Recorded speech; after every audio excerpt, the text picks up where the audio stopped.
दोस्तों आपके साथ ऐसा जरूर हुआ होगा कि अगर आपने कोई चीज लर्न की है तो उसके 2-3 दिन बाद आप उसे भूल गए हो। अगर आपके साथ ऐसा नहीं हुआ मुझे नहीं पता, पर मेरे साथ तो बहुत कुछ ऐसा हुआ है कि मैं अगर आज कुछ लर्न करता हूँ तो फिर मैं 4 दिन बाद 5 दिन बाद वो चीज़ें भूल जाता हूँ, वो कंसेप्ट भूल जाता हूँ। मैं ऐसा पहले मेरे साथ बहुत होता था, पर अब ऐसा नहीं होता क्योंकि मैंने बहुत अच्छे अच्छे फ्रेमवर्क्स फॉलो किए हैं जिनकी वजह से मैं लर्न करता हूँ। और लर्न करने के बाद भी ऐसे फ्रेमवर्क्स हैं जिसकी वजह से मेरे को कोई लर्न की हुई चीज़ ज़्यादा देर से याद रह सकती है। ठीक है, मेरे को बहुत ज़्यादा देर तक के लिए वो कंसेप्ट, वो पर्टिकुलर फ्रेमवर्क, वो पर्टिकुलर चैप्टर, वो पर्टिकुलर फॉर्मूलाज याद रहते हैं दिमाग में, तो जिसका इस्तेमाल करता हूँ मैं और अपनी लाइफ को बेटर बनाता हूँ। तो इसीलिए आज की वीडियो में मैं बताने वाला हूँ कि अगर आपने कोई चीज़ लर्न की है, कोई भी अच्छी चीज़ लर्न की है, उसको आप कैसे बहुत देर तक याद रख सकते हो। तो नंबर पहले मेथड की बात करते हैं, वो है मेलोडी लेड लर्निंग। ठीक है, मेलोडी लेड लर्निंग क्या होता है इसका मैं आपको एक एग्जांपल के तौर में बताता हूँ। इमेजिन करिए कि आपने कोई चीज़ लर्न की हो। ठीक है, आपने कोई एक बुक का पेज लर्न करने की कोशिश की हो। ठीक है, बुक के पेज में तो बहुत सारे वर्ड्स होते हैं और आप वर्ड टू वर्ड लर्न करने की कोशिश करते हो और कुछ पॉइंट ऑफ टाइम के बाद आप उसे लर्न ही नहीं कर पाओगे। आपके लिए बहुत डिफिकल्ट होगा कि है कि नहीं, कि एक पेज लर्न करना बुक का काफ़ी डिफिकल्ट है। बट अगर मैं यही कहूँ कि अगर आपको कोई एक सॉन्ग लर्न करना है तो आप कहोगे हाँ जी, मेरे को लिरिक्स बाय लिरिक्स से वो सॉन्ग, पूरी सॉन्ग याद होती है। ऐसा क्यों होता है कि हमको कोई सॉन्ग जो हमको बहुत अच्छा लगता है वो हमको ज़्यादा देर तक के लिए याद रहता है, बट कंपेरेटिवली अगर कोई हमको एक चैप्टर लर्न करना हो या तो कोई एक लेसन को लर्न करना हो या तो कोडिंग या तो प्रोग्रामिंग जैसी चीज़ें लर्न करनी हो, वो देर तक हमें याद नहीं रहती। इसका आंसर है मेलेडी। हमारा दिमाग जो होता है ना, मेलेडी के तरफ ज्यादा खिंचता रहता है। ऐसा साइकोलॉजी और स्टडीज भी कहती है कि हमें मेलेडी और जो रिदम वाली चीजें होती है वो जल्दी याद हो जाती है। आपने कभी एक्सपीरियंस भी किया होगा कि आपको रिदम बहुत ही अच्छी तरह से याद हो जाता होगा, बल्कि जो वर्ड्स है और जो टेलीफोन नंबर है वो अच्छी तरह से याद नहीं होते। तो यही आपको अप्रोच अपनाना है, मेलेडी का अप्रोच आपको अपनाना है लर्न करने का। इसका सबसे अच्छा एग्जांपल बता सकता हूँ जो कि आप लोग ने रिलेट किया होगा, वो है केमिस्ट्री में पीरियोडिक टेबल को लर्न करना।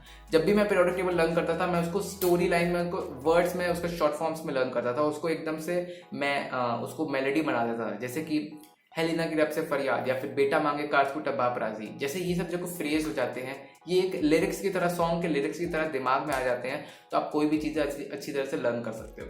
तो यही तरीका आपको अपनाना है कोई भी चीज़ लर्न करने के लिए। जब भी आप कोई नई चीज़ें याद करना जिसका बहुत ही ज़्यादा बड़ा टेक्स्ट हो, तो याद करने के लिए उसको मेलेडी बना दो, उसको एक सॉन्ग बना दो। अब अपने ऊपर, आपके ऊपर है कि आप किस तरह का सॉन्ग बनाते हो उसे और किस तरह से लर्न करते हो, पर उसे मेलेडी और रिदम के साथ कंबाइन करने से आप बहुत ही अच्छी तरह से वो चीज़ लर्न कर सकते हो। नंबर सेकेंड अप्रोच है वो है story lead approach.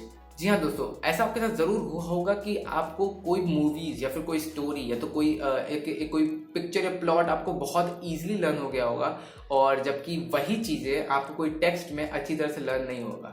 For example, अगर आपने रामायण देखी होगी कोविड के समय में या तो फिर महाभारत देखी होगी, तो आपको वो चीज़ें याद होंगी कि एक एक इवेंट के बाद क्या क्या हुए होंगे। ठीक है, लेकिन अगर मैं आपको टेक्स्ट से पूछूं, रामायण की किताब या तो फिर भगवत गीता के टेक्स्ट के बीच से पूछूं कि क्या हुआ था, तो आप शायद वो चीज़ नहीं बता पाएंगे क्योंकि वो चीज़ आपको लर्न नहीं है। टेक्स्ट में जो होती है, वर्ड्स जो होते हैं ना, हमारे ब्रेन को लर्न नहीं हो पाते, बट जो स्टोरीज और पिक्चर्स होती है ना, वो हमारे ब्रेन को जल्दी लर्न हो जाती है क्योंकि वो बहुत ईजिली होते हैं रिमेंबर रखने के लिए। ठीक है, तो इसी मेथड को अपनाओ यार। जो भी चीज़ आपको लर्न करनी है, चाहे वो फिजिक्स हो, केमिस्ट्री हो, मैथ्स हो या फिर कोई और कंसेप्ट हो, ज्योग्राफी हो, सिविक्स हो, इकोनॉमिक्स हो, बायोलॉजी हो, उसको एक स्टोरी के फॉर्म पे लर्न करना चालू कर दो। पीरियोडिक टेबल आप इससे लर्न कर सकते हो, आप केमिस्ट्री के फॉर्मुलास लर्न कर सकते हो, फिजिक्स के फॉर्मुलास लर्न कर सकते हो, और क्या कुछ नहीं लर्न कर सकते, बट आपको अंदर एक क्रिएटिव स्किल होनी चाहिए एक स्टोरी बनाने के लिए। ठीक है, तो स्टोरी के फॉर्म में इसको लर्न करना चालू करो। हो सके तो डॉक्यूमेंट्री देखो, हो सके तो कई मूवीज देखो इसके पीछे के रिलेटेड, तो आपको बेटर अंडरस्टैंड हो सकता है और बेटर लर्न हो सकता है और आप इसे ज्यादा देर के लिए रिमेंबर भी कर सकते हो। नंबर थर्ड है टीचिंग अप्रोच। आपको कोई भी चीज अगर लर्न करना है ना, किसी चीज को ज्यादा समय के लिए याद रखना है, तो उसे टीच करो, किसी और को, दूसरे बच्चों को सिखाओ। ऐसा इसलिए क्यों होता है कि जब भी आप कोई क्लासरूम में जाते हो, प्रोफेसर होता है एक, वो एक ही कंसेप्ट को 32 साल से बार बार रिपीट करके सिखाता रहता है दूसरों को, तो उसे एकदम वर्ड टू वर्ड याद हो जाता है। तो यही टीचिंग मेथड आपको अप्रोच अपनानी है। ठीक है, आप जो भी कोई कंसेप्ट लर्न करें उसको स्टोरी के फॉर्म में, मेलोडी के फॉर्म में लर्न करिए, फिर उसके बाद कोई और स्टूडेंट को या तो कोई अपने से नीचे जूनियर को वो चीज़ें सिखाइए एज अ टीचर। ठीक है, आप टीचर बन जाइए, अपने आप को भी सिखाइए और दूसरे बच्चों को भी सिखाइए। ऐसा करने से आपको बहुत ही अच्छी तरह से लर्न हो सकता है। ठीक है, और इसका सबसे अच्छा बेनिफिट ये होता है कि जब आप दूसरों को सिखाते हो ना, तो आपको बहुत सारे नॉलेज गैप्स पता चलते हैं। आपको बहुत गैप्स पता चल सकते हैं कि आपके बीच में स्टडी में कितना ज़्यादा गैप है, कितना ज़्यादा होल है, तो उसको फिल अप कर सकते हो। ठीक है, उसको आप और ज़्यादा स्टडी करके उसको फिल कर सकते हो और ज़्यादा लर्न करके फिल कर सकते हो, जिसकी मदद से आपको कोई भी चीज़ें बहुत ही तेजी से याद हो सकती है। और नंबर फोर्थ और सबसे इंपॉर्टेंट है वो है breaking complex things into simpler things.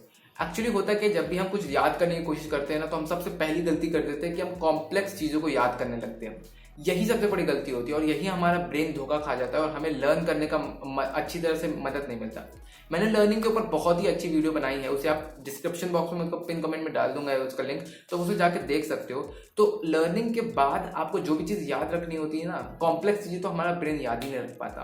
तो इसलिए इंपॉर्टेंट है उस कॉम्प्लेक्स चीज़ों को सिंपलर चीज़ों में ब्रेक करना। अगर कोई कॉम्प्लेक्स वर्ड है, इंग्लिश में कोई वर्ड है वो आपको समझ नहीं पा रहे हो, डिक्शनरी खोलो, गूगल खोलो, उस वर्ड का सिंपल इंग्लिश वर्ड ढूंढो। आपको एक कॉम्प्लेक्स टॉपिक है समझ नहीं आ रहा है, किसी और से मदद लो, उसको सिंपल पॉइंट्स में ब्रेक कर दो उस पूरे टॉपिक को और उसको अंडरस्टैंड करना चालू करो। ऐसा करने से मैं रियली बता रहा हूँ कि आपको सही में बहुत ही ज़्यादा चीज़ें याद रह पाएंगी, स्पीड लर्निंग। दूसरा चीज़, आपको वो बहुत ही देर तक रिमेंबर हो पाएगा। तो ये आप अगर किसी चीज़ को बहुत ही छोटे छोटे एकदम ईजी टू अंडरस्टैंड टॉपिक्स में ब्रेक कर दोगे ना, तो उसको काफ़ी अच्छी तरह से आप लर्न कर पाओगे। दोस्तों ये थे कुछ मेथड्स यार जो मैंने खुद फॉलो की हैं, मैंने खुद इसको फॉलो की हैं और जिसकी वजह से मेरी लर्निंग स्पीड और रिमेंबरिंग स्पीड बहुत ही तेज हो पाई है। कोई भी अगर मैं आपको टेलीफोन नंबर अगर बताऊं तो आप उसे अच्छी तरह लर्न नहीं कर पाओगे। ऐसा क्यों होता है? कोई अगर आपको कोई टेक्स्ट बुक से लर्न करना हो तो आप नहीं लर्न कर पाते हो, बट आपको स्टोरीज लर्न होती हैं, आपको म्यूजिक लर्न होते हैं, आपको जो दूसरों को आप बताते हो, दूसरों को जो सिखाते हो वो आपको लर्न होते हैं। तो यही मेथड अपनाओ यार लर्न करने के लिए और रिमेंबर करने के लिए। मैंने 4 मेथड बनाए और इसको जरूर अपनाना आपके लाइफ में। जरूर आपको कोई भी चीज़ जो लर्न करोगे उसको ज़्यादा देर के लिए आप रिमेंबर रख पाओगे। आई होप दोस्तों आपको वीडियो काफ़ी अच्छी लगी होगी, और अगर वीडियो अच्छी लगी तो please hit the like button, share and subscribe with your fellow mates and college mates, and I will keep doing this kind of video in the future. Till then stay curious, bye, take care.